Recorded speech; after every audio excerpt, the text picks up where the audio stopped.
Development, frankly, is bringing forward all kinds of assets. So every single kind of asset class we're working on somewhere in the UK. Hotels, we've brought forward a lot of hotel developments.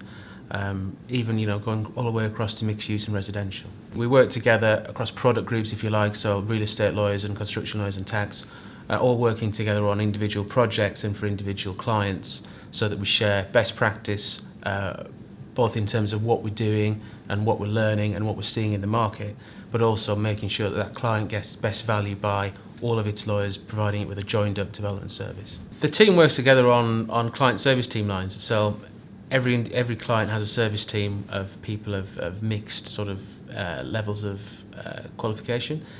They work very closely together in those teams, and those teams aren't just real estate lawyers. They are, construction lawyers, litigators, CPO lawyers, planning lawyers, that kind of thing.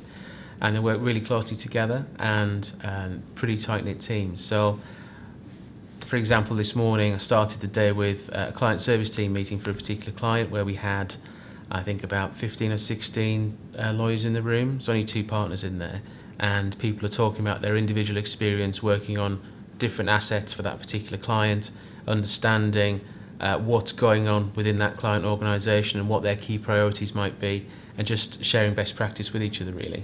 When clients are buying into development opportunities, they're buying into corporate structures, so the corporate and the funding side of these things are really important because they need to be right at day one. It's not something you can generally untangle later on. So that kind of broader input is really important when, especially at setup of these kind of schemes. Also, you need to be in a position where typically developers are either trader developers or develop and hold. So a trader developer would want to develop out and effectively sell on practical completion of the scheme. A developer would hold it, would obviously hold it as a sitting investment. When you're looking to set these schemes up, you're not just looking for the best vehicle to bring it forward and to deliver it. You're also looking always at exit and what's the best exit route for that client in that particular circumstance. And corporate and tax and funds are a big part of that.